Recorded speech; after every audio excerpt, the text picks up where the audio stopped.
Hello friends, हमारे YouTube channel में आप सभी का स्वागत है। फ्रेंड्स, आज हम बात करेंगे फिस्टुलाग्राम। फिस्टुलाग्राम यह क्या है, किस प्रकार का टेस्ट है, डॉक्टर क्यों इसको एडवाइस करते हैं। हमारे पास कई प्रकार के पेशेंट आते हैं जिन्हें कंप्लेंट रहती है कि हमारी बटीक एरिया या एनल एरिया से पस निकल रहा है या खून कभी कभार निकल जाता है। तो काफ़ी चीज़ें उनको प्रॉब्लम फेस करनी पड़ती है। कभी कभार ये कंप्लेंट उनको ये होती है कि कई सालों से पस निकल रहा है या कभी कभार निकलता है या बीच बीच में रुक जाता है, मेडिसिन खाते हैं तो रुक जाता है तो फिर चालू हो जाता है। तो इसी को जानने के लिए डॉक्टर आपको एडवाइस करते हैं फिस्टुलाग्राम।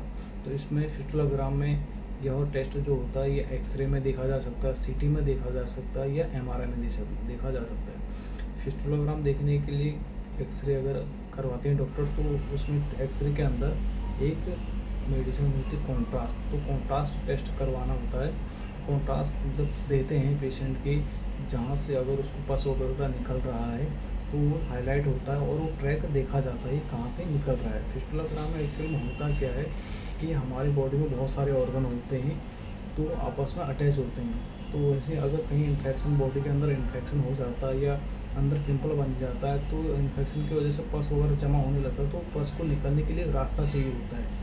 तो पस को जब बॉडी के अंदर से आउटसाइड एरिया में आता है तो एक अब एरिया बना देता है, एक अलग रास्ता बना लेता है जो कोई ऑर्गन को टच करके बाहर निकलता है।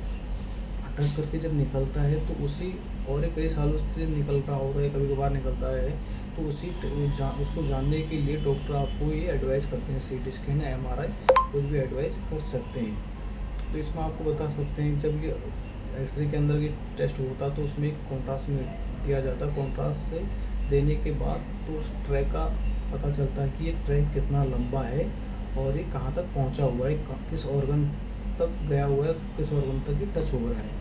तो फिस्टुलाग्राम में काफ़ी चीज़ें पेशेंट को प्रॉब्लम फेस करनी पड़ती है और काफ़ी लंबे समय तक भी चल सकता है।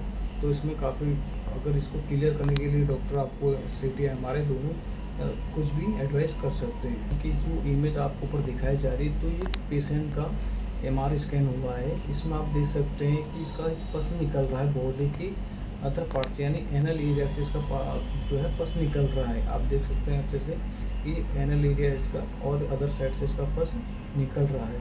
तो ये इसी ट्रैक को जानने के लिए डॉक्टर आपको एमआरआई सीटी या कुछ भी एडवाइस कर सकते हैं। तो ये पेशेंट का एमआरआई हुआ है तो आप देख सकते हैं अच्छे से तो ये ट्रैक इसका कितना लंबा है और कब से हो रहा है ये डॉक्टर आपको।